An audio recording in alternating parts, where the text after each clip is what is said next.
everyone, I'm Annette, and here's your chance to come along with me as if you were right next to me when I came upon a big table of jewelry at an estate sale or a yard sale. And I'm going to show you the method I use to sift through everything to find the good stuff. I think there's about 7 attributes that I look for.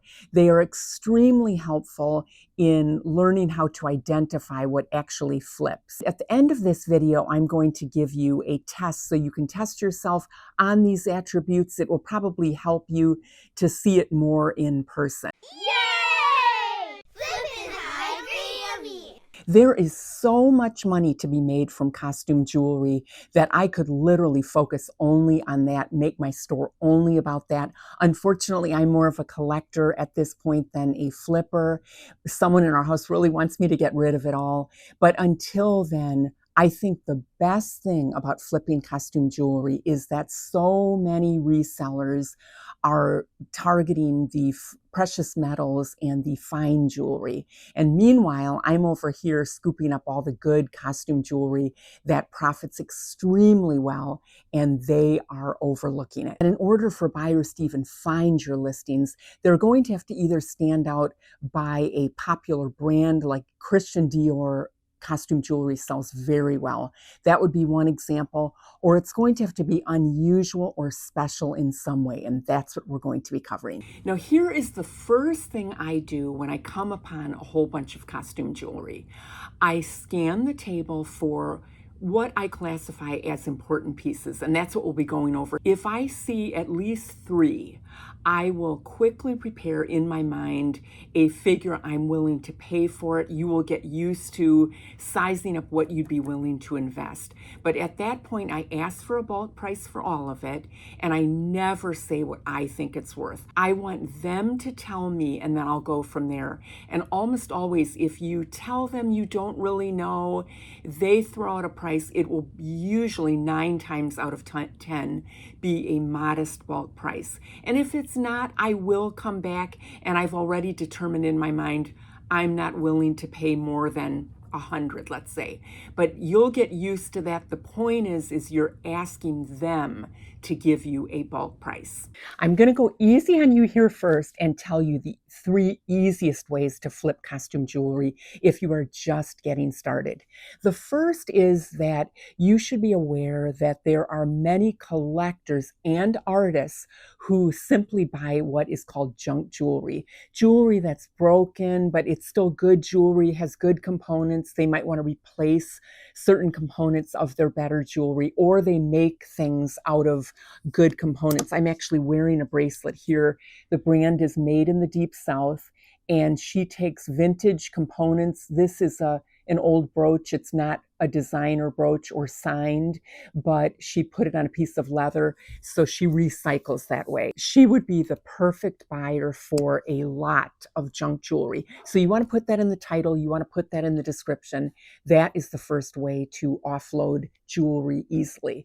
The second way is to start to accumulate small groups of it that are the same maker or same style, like cloisonne jewelry. Now, some of that sells for a pretty penny, the more spectacular pieces. But if you've got some ordinary cloisonne, I will let certain groups accumulate, then I will sell the whole lot. People love getting a better deal that way. And if they love a certain kind of jewelry, that is what they're even filtering eBay results to find the actual groups of jewelry. So that would be the second way. And the third way is what I just call leftover jewelry. And if you flip enough costume jewelry, you're going to eventually have to clean some of it out. And I'll just take lots that are maybe the same era of 1970s.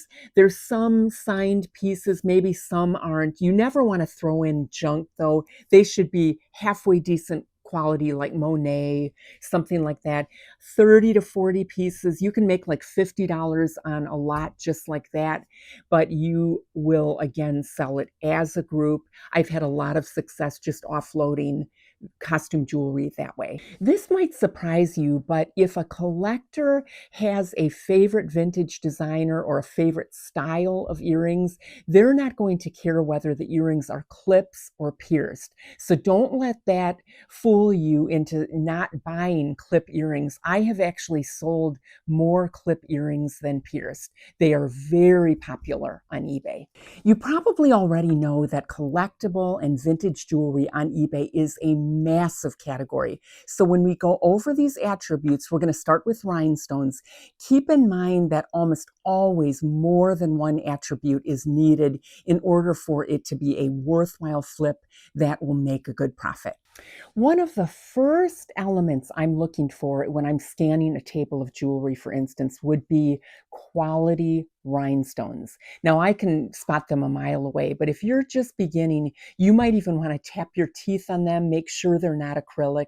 You want to make sure there's a lot of flash and sparkle. Maybe they're dirty, but you can still see a lot of flash and sparkle. Make sure they're not cloudy or that they haven't discolored. Sometimes older pieces, they'll have some clear rhinestones and some have turned kind of gray. So make sure they're high quality with brilliant flash and beautiful colors.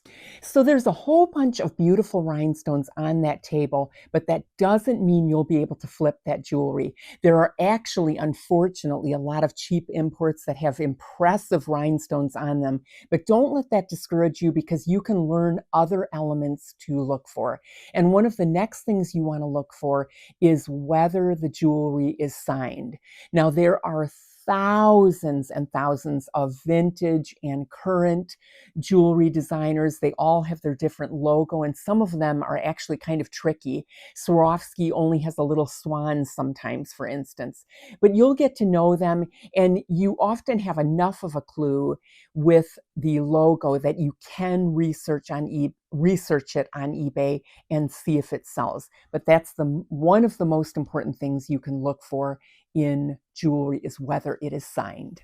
A quick disclaimer for you here. Not all designer jewelry will be signed. You will learn that along the way. Don't concern yourself with that right now. I just want you to be aware of it.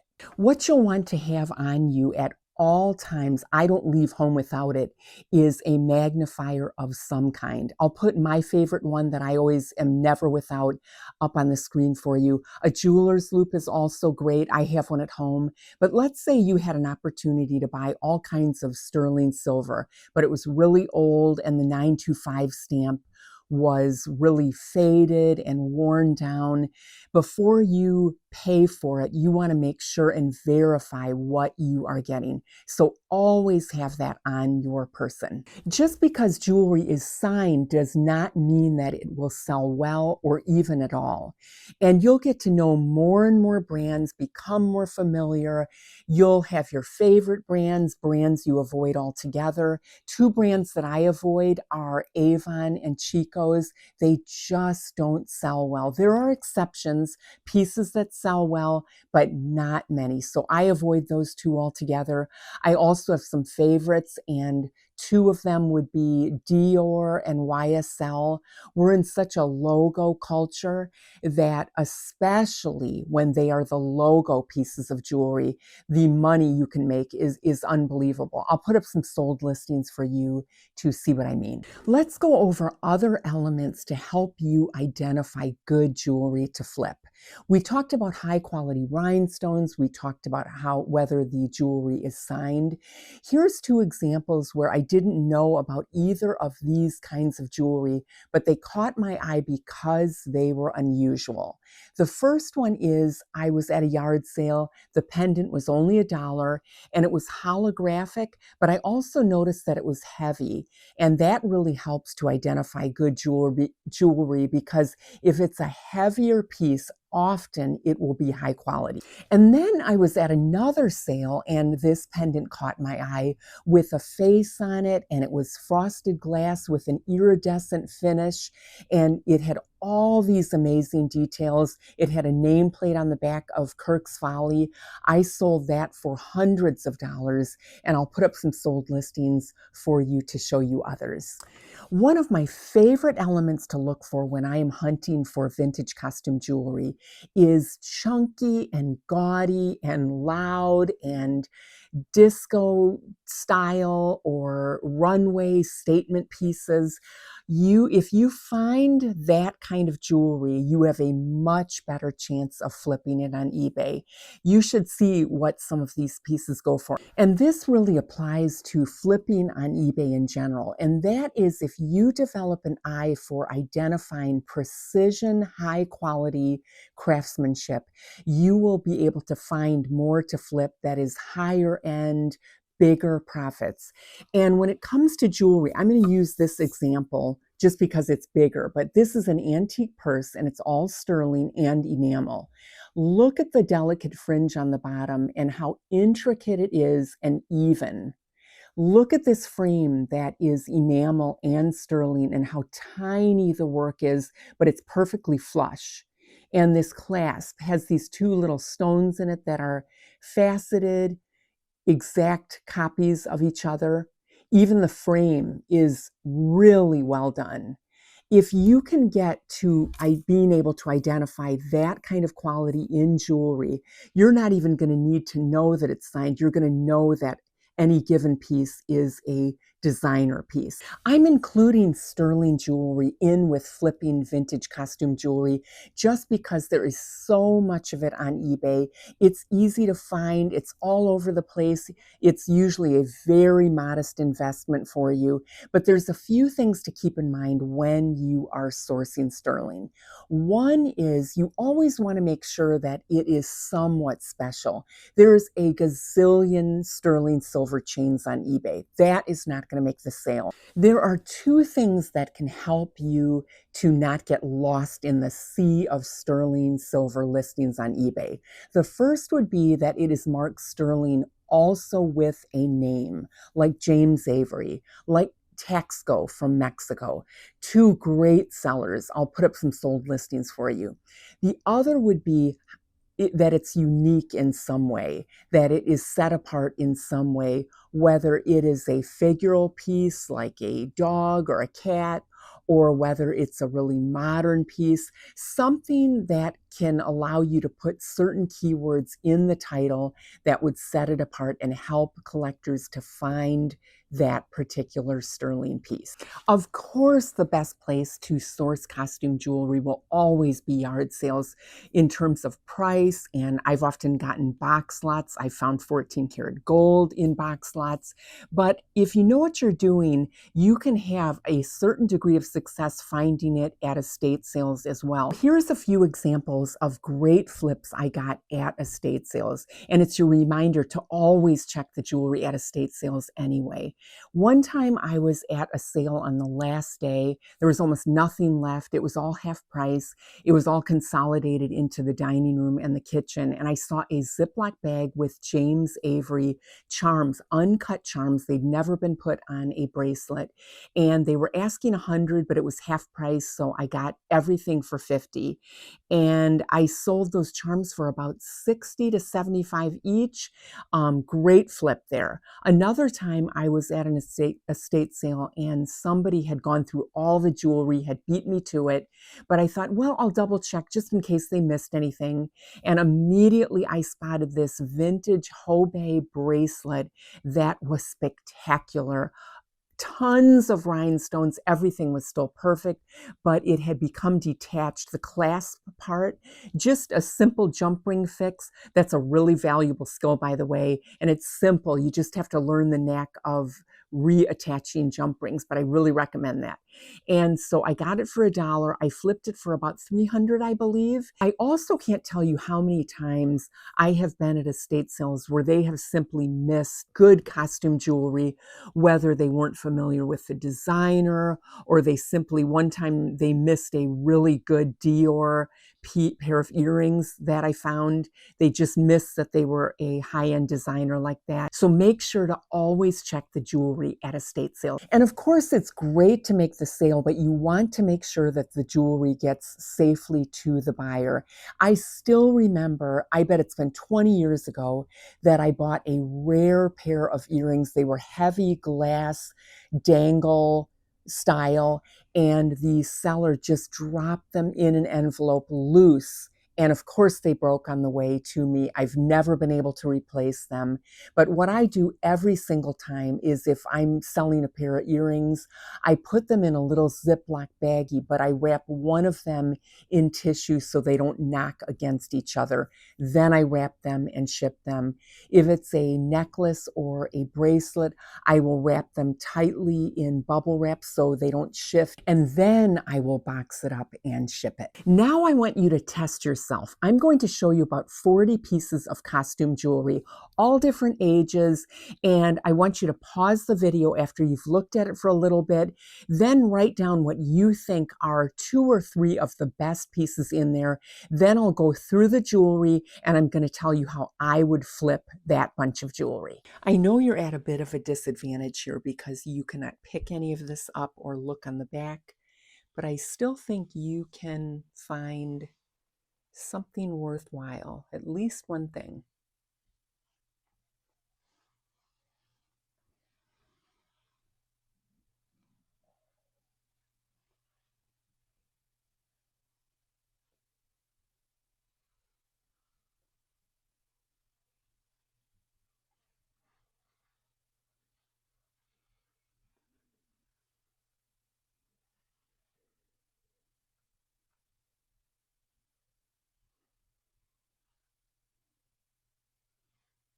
Now let's go through the jewelry and see how you did if you found the better pieces.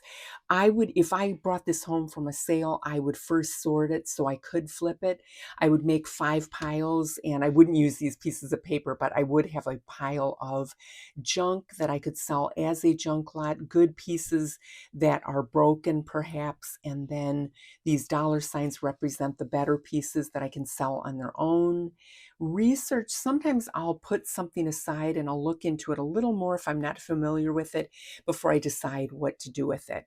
And then I would have certain groups of like items or like brands that I'm going to sell as a group, because on their own they're maybe not worth very much, but $5, $10.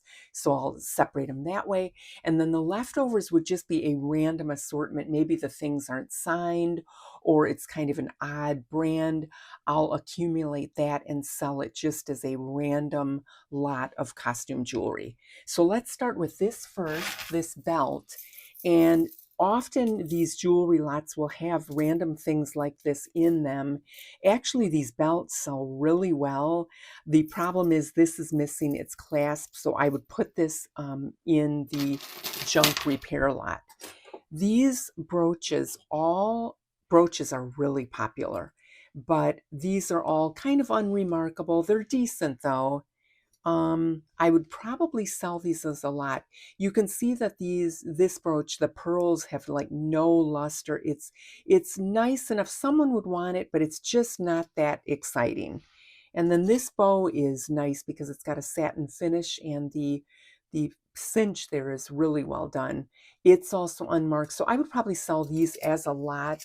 We'll put that in the group section. The cloisonne sells really well on eBay. Tons of it sells. So I would probably sell this together. These are actually pretty nice pieces. This is a locket. I especially hope you notice this pendant because I referred to something like it earlier in the video, but look at all the details here. Now this is by Kirk's Folly, and look at all the details. Even the bail, which is the hook that the pendant hangs on, has rhinestones. Look at the fancy hang tag. The chain itself is really detailed. It's just a fabulous piece. So this would be obviously the dollar sign.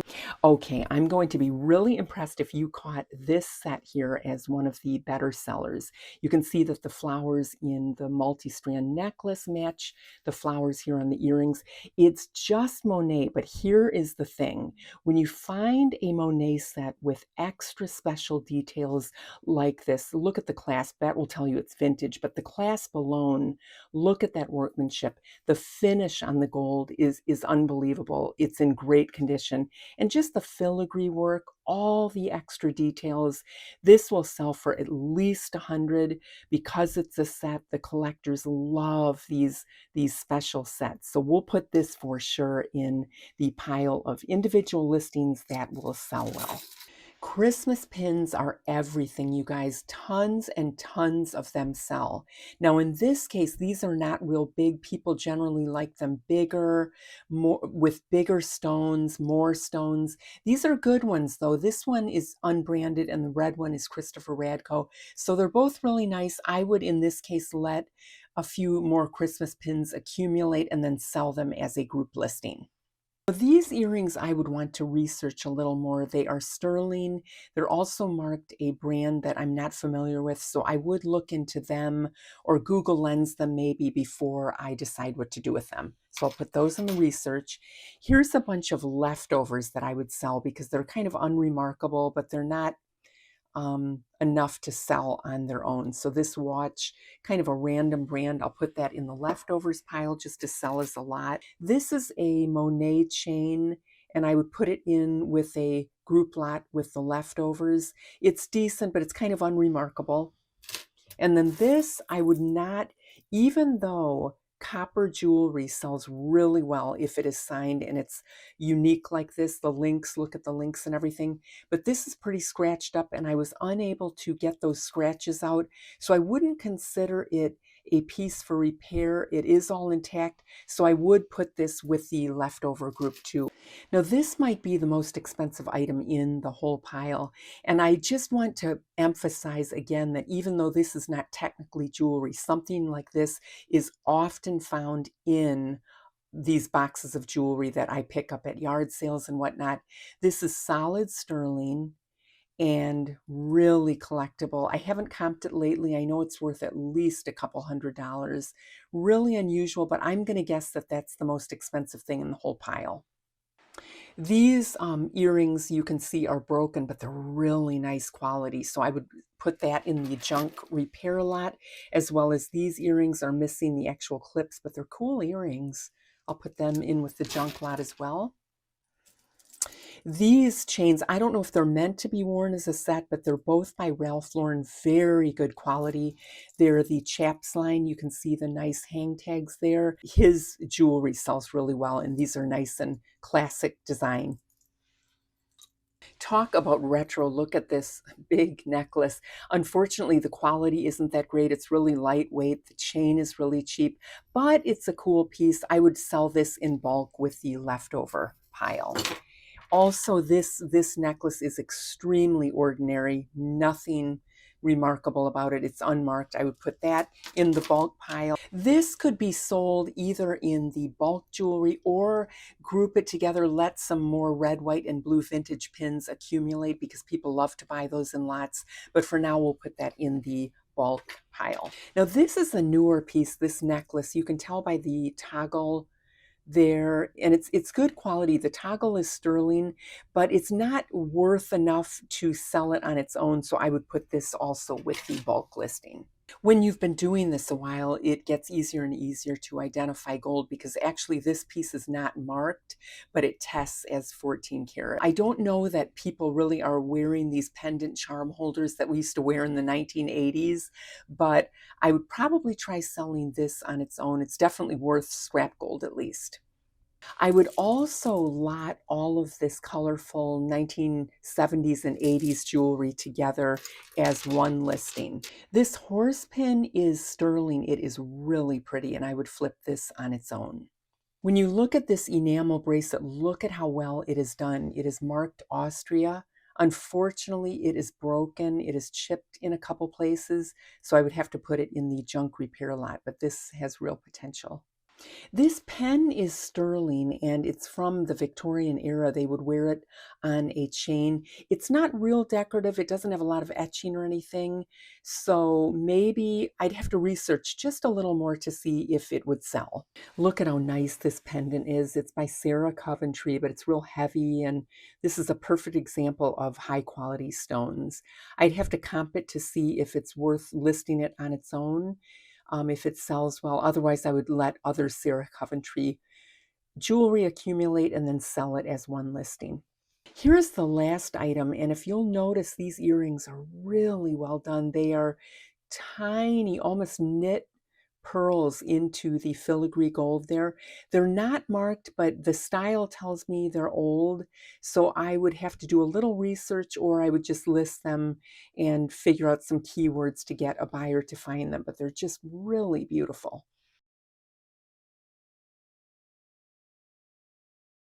I'm sure you see now just how much there is you can learn about costume jewelry. And I know I'll do more videos on jewelry. It is one of my obsessions, but make sure that you use that cheat sheet of the attributes. It's going to steer you in the right direction to find those good flips. Come back and tell me about a great flip you had in the comments below, and I can't wait to see you next time.